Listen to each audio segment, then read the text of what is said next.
Okay. Well, thank you so much for helping my project. Thank you, Nathan. Could you say a little bit about yourself? Sure, Mahesh Iyer. I'm currently with Axiom Space. Been in the industry overall for about 30 years now. I cannot believe it's been that long. But in the aerospace industry for about 8 years, 8 or 9 years or so. Lockheed Martin, between Jacobs, Lockheed Martin, SAIC, and sort of a bunch of different contracts. So in addition to aerospace, I also have experience in automotive technology between Amazon and Tesla, and oil and gas in Halliburton. So, Wow. that sums up my 30 years. Your entry in this space, was it something that you were passionate about, or is it just something that an opportunity opened up and it was a good fit? But Yeah, I mean, a little bit of both. I think, I would say aerospace is a good balance between, the, 24/7 work schedule in the technology area and, something that is, it's something that's not that crazy, but something that still makes use of your technical skills and whatnot. And of course, it's based in Houston, so it was a good fit.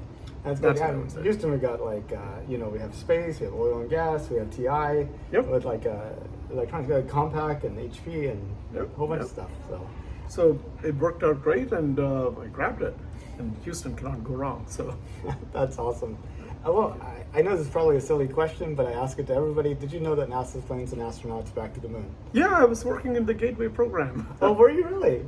That's what I did, and I was doing communication, and so I was doing. Actually, I had the whole, the entire Gateway program. So there was EPS, there was COM, there was propulsion, there's a bunch of different subsystems. So I had, from a reliability perspective, I had all of these. So I was part of the Gateway program. So that's what took me to SAIC, and So yes, I'm familiar with NASA going back to the moon. So. That's interesting. I ask a lot of people if I've interviewed a person, they over 1,400 people so far. Right.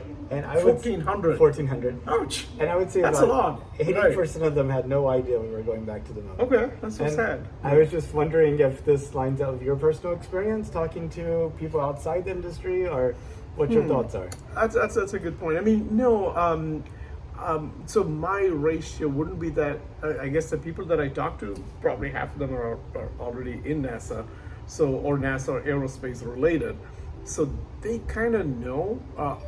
I would say more like 50-50. Maybe half the people might not know that NASA is going back to the moon, and in really short order.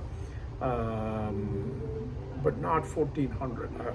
One in 1,000 is kind of what you're talking about. Well, 1,500. I would say 20 out of 100 would know. Okay. Of that 1,400, 1/5. Okay. about maybe 300 people. Okay, know. okay. So not too bad. Yeah, not too bad. Right. Yeah, but also I would say every other person is what, in my case, probably that I ran into would know that NASA's, heading back to, moon. Well, way back in 2007, when I first, joined Lockheed or Jacobs at that time, it was for the Constellation program. So Constellation was, Moon, Mars, and beyond. So I think, so they were already talking about it over 15 years ago. So I know George Bush with the Vision for That's Space right. Exploration Yeah. was talking about having a moon base by 2020. that's And, right. That's right. It's sad at 2023, and we still Exactly. haven't been back yet. Exactly. Yeah. Yep. Well said. But this time we had a test flight, and the Lockheed Martin Orion capsule made it around the moon uncrewed, and this year, Artemis 1 was a success, and we're sending people. and looking forward to that for sure. And we have our spacesuits. Axiom is going to be the first woman on the moon, and the third man on the moon. And the next astronaut, whoever that is on the moon, will be wearing an Axiom suit. So looking forward to that. Proud of that. So That will be awesome. Yep. So what do you think about us going back to the moon? What are your thoughts? It's great. We need to do that. And it is the launch pad for the next destination, which is Mars. And clearly, you have 1/6 the gravity on moon surface. So, from a propulsion standpoint, you save a lot of fuel by assembling, or by shipping parts to moon and using that as a base to launch. Your fuel consumption or propulsion advantages are phenomenal. because that's when we are burning all the fuel here, to get off of Earth's gravity. So if you can reduce it by a sixth, yeah, it's a big deal. So yeah, absolutely. Especially for maybe easy to produce high mass things like fuel. Yeah, like you're saying, exactly. Yeah. Yeah. Whenever you think about where it might lead, like 200 years out in the future, 200 years? Yeah, 200 years. Where do you think we are? Do we have bases on lots of places? 200 years, we'd be colonizing a bunch of other planets, I would imagine. 200 years, it's kind of, I'm talking about like 25 to 50 years from now. I think we could have a presence, humans could have a presence in Mars, most likely. I would imagine. What do you think the off-Earth population is in 200 years from now? 200 years from now, well, it's going to taper off, is my guess. I'm no, expert in the population statistics. I would say. Well, the off-Earth population, like the people not living off-Earth. Like, I mean, right now the off-Earth population max is around like 13 or so at any given time. Yeah, I had to think about it. I think there's something called Fibonacci series. So I guess you can put two people there, and then ship another, maybe let's say 3 more. So then put 5, and then put more and more. You add the previous numbers. So if you do that for several years, I don't know.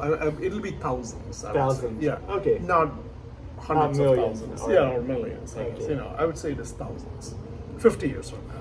That is. 50 years from now. Yeah. And then 200 years. 1,000. I would leave it at 1,000. 1,000. Perhaps. In 50 years. 50 years. 50 years. Yeah. So in 200, maybe it will be a few million. 200. Yeah. That's. I mean, I can't stretch my mind to that extent, I guess. But 50 years, I guess I can. 50 years, I would say 1,000. Yeah, it's like Not asking the Wright brothers, so how many airports will there be? Exactly. That's true. That's good we're just analogy. trying to get off the ground. Good analogy. Yeah, good analogy. Yeah. So. If you could, would you take a trip to space?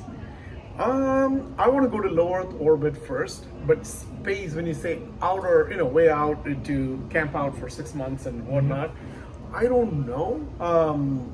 I have to think about that. But low Earth, I'll do that in a heartbeat. Meaning like couple of week trip, 2 weeks, orbiting at 300 miles above. To Axiom Station. The Axiom Station would be fantastic. Oh yeah, absolutely. Yeah, please take me there. I'll be there.